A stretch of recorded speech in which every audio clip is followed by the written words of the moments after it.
Көңілдес. Қызым үйде, қылығы түзде демей ме қазақ? Осы мақалдың Халимаға тікелей қатысы бар. Үйде ата-анасының алдында тып-тыныш сабырлы қыз, тірлігі тап-тұйнақтай. Ал қалаға оқуына барса, жемтігін аңдыған қасқырдай қалталы жігітті аңдығаны. Оны іштей бала кезден жоқшылық көргеннің кесірі деп алдайды өзін. Әкесі шашын жұлғандай қылып жүріп оқуын төлейді. Ал қыздың ойы басқада. Көзін сүзіп тұрған тананы көрген бұқа жібін үзбей қоя ма? Реті келсе, пайдаланып қалуға тырысатын жігіттер қауымы да. Алғаш бір дөкейдің баласының құрбаны болды. Сыйлық беріп, түнгі клубтарға қыдыртып жүргенде некелі жар етіп алады деп қалса керек. Қыз еш тартынбады. Ол бұған көлік сыйлауға да уәде беріп қойған. Оған сенген Халима ойланбастан бай баласының құшағына құлады. Төгілген абыройы үшін ол өкінген де жоқ. Қыз оны маңызды деп те ойламайды екен. Оқу аяқталуға жақындағанда аяғы ауыр екенін білді. Бірақ кезекті ойыншығынан жалыққан бай баласы бұған күле қарады да оны ешқашан сүймегенін айтты.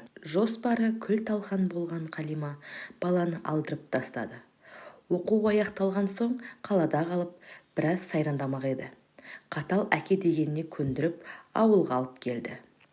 Ауылдағы мектепке мейірбике болып орналасты.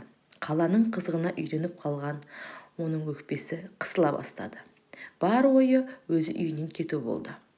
Қайда болса да, сондай ойдың жетегінде жүрген ол ауылдағы тұрмысқа шығуға болатын жігіттерді бақылай бастады. Таңдауы жалғыз шешесінен басқа ешкім жоқ Сабырға түсті. Ол ауылда майда шүйде тірліктер жасап, мектепте қарауыл болып жұмыс жасайтын. Сабырдың еш арам ойы жоқ, можам томпай біреу болатын. Әр қыздан бір дәмелі болып, олардың бұны менсінбесін біліп, қастарына жоламайтын да. Бұл салбыраған біреу, шешесі қайда қарап жүр дейсің? Не болса да қатыгез әкемнен құтылайын деп ойладым, деді Халима. Енді ол жоспар құра бастады. Ол Сабырды құрыққа түсіретін жоспар. Сабыр мұны алуын алады-ау, бірақ кейін бетіне салық қылмас үшін адал емес екенін білмеуі керек. Мылтықтың басуына құлақтың қасуы дөп келіп, әке-шешесі алыс қалаға 2-3 күндік жол жүріп барып келетін болды.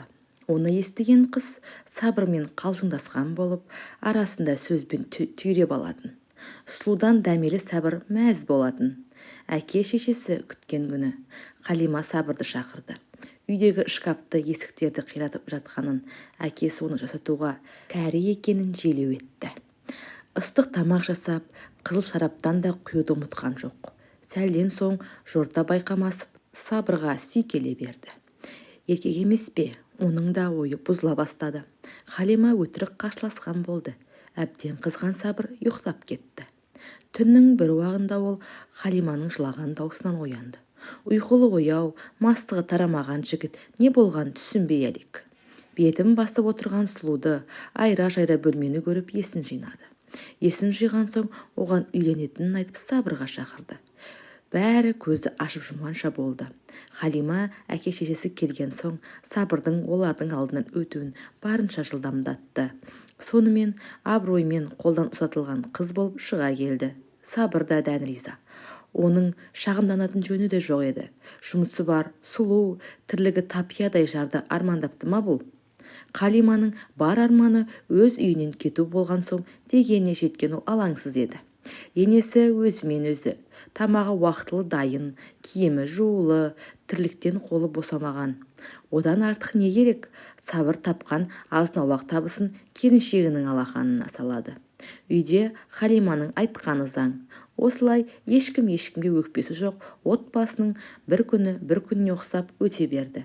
Барлығы жақсы болғанымен арада 3 жыл өтсе де Халима құрсақ көтермеді. Оның себебін Халиманың өзі ғана біледі. Ол әрине жас кезінде ойнап жүріп от басқанын, дүниеге келмей жатып үзілген нәрестенің наласы. Халима мен Сабырдың баласын бақсам деген арманымен өмірден енесі де өтіп кетті. Әке болуды аңсаған Сабырдың да шыдамы таусыла бастады. Халима бар кінәні күйеуіне арта салмақ болған еді, елдің ақылымен барды ма, әйтеуір Сабыр қалаға тексеріліп келді. Бәрі жақсы екенін дәлелдеп қойды.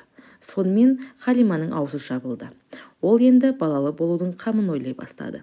Негізінде балалы болу өзін алдау үшін ойдан шығарылған сылтау. Оның баяғы желіккен шақтары есіне түсіп, басқа еркектер назарын іздей бастады. Бір күні Сабырдың айлығы аз, балалы болған жағдайда оны асырауға жетпейтін желеу етіп, оған алыстан жұмыс тапты. Енді күйеуі 15 күн жұмыста, 15 күн үйде болады. Сабыр сүйген жарын қимай-қимай жұмысына кетті. Сол күннен бастап Халима кезекті құрбанын қақпанға түсіре бастады. Ол ауылға оқу бітіріп келген жас жігіт ерсінді құрығына ілінді. Өмірінде қыз құшық көрмеген ұяң жігіт қылықты келіншектің от құшағында өзін жоғалтып алғандай болатын. Ол ылғи Халиманы бір көруді қалап тұратын. Болашағы жарқын, өсуге мүмкіндігі бола тұра ерсін ауылда қалды. Бар тілегі ғашығынан алыстамау. Осылайша жымын білдірмеген екеуінің ойнастығы 2 жылға жалғасты. Ата-анасы ерсінді үйлендіре алмай әлек. Оның көзі Халимадан басқа ешкімді көрмейді. Шіркін, соған үйлене алсам деп армандайды. Қайдан? Сабырдан бұрын екеуінің әкелері-ақ өз қолымен өлтіріп қояр. Ештеңеден хабары жоқ Сабыр 15 күн әрең өткізіп келетін. Халима да мұны сағынған кейіп танытатын. Әйелден айла артылған ба? Оның үстіне ол әйел Халима болса, ол Сабырды жақсы көрмейтінін еш білдірмейтін. Оны алда барбап дегеніне көндіретін. Сабырдың Халиманың пысықтығынан сыйлы азамат болып отырғанын ел де мойындайтын. Бір күні Сабыр жұмысында алаңсыз жатқан. Бастық шақырып жатыр деген соң асыға барып, қуанышына орай осы жолы 5 күнге ерте қайтатын болды. Ол жайында келіншегіне хабарламады. Тосын сый жасамақшы болды. Ақыры сүйген жары мұны жоқ кезінде қатты сағынатын жиі айтатын еді ғой. Сонымен жылдамдатып жолға шықты. Ауылға қайтатын көлік те табыла кетті. Бұл үйге жеткенше қас қарайып түн болды. Қолында бір сөмке тәттілері бар. Халимашы тәттіні жақсы көреді. Әйелін қуантпақ болған ол әдейі көшенің басына түсіп алды. Ондағысы көліктің даусын естісе тосын сый болмай қалады дегені. Солай ақырын басып үйіне келді. Иесін таныған ит үре қоймады. Өз кілтімен есікті ашып кірген Сабыр сұмдық көрініске тап болды. Мына масқарадан көзі қарауытып, басын ұстап отырып қалды. Жан таласып киімдерін ізіп жатқан екеуге жан дәрменімен атылды.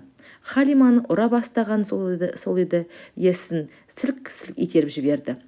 Жазатайым артында тұрған шкафқа басын соға құлаған Сабырдың көзі аларып сылқ ете қалды. Арада жарты сағаттай уақыт өтті. Халима ерсінен бұрын есін жинап, Сабырдың өлі денесін жұлмалай бастады. Оның енді тірілмесін білген әккі келіншек одан құтылудың амалын іздей бастады. Жеті түн болғанда ерсін екеуі Сабырдың денесін орап алып шығып, ерсіннің көлігімен ауылдың сыртына алып келді. Осы кездері ауылға келетін жолдарда жөндеу жұмыстары жүргізіліп жатқан. Солардан қалған бір шұңқырға өлі денені тастап кетті. Екеуі көміп тастады. Осының бәрін жасап жүрген ерсін не істеп, не қойып жатқан түсінетін халде емес.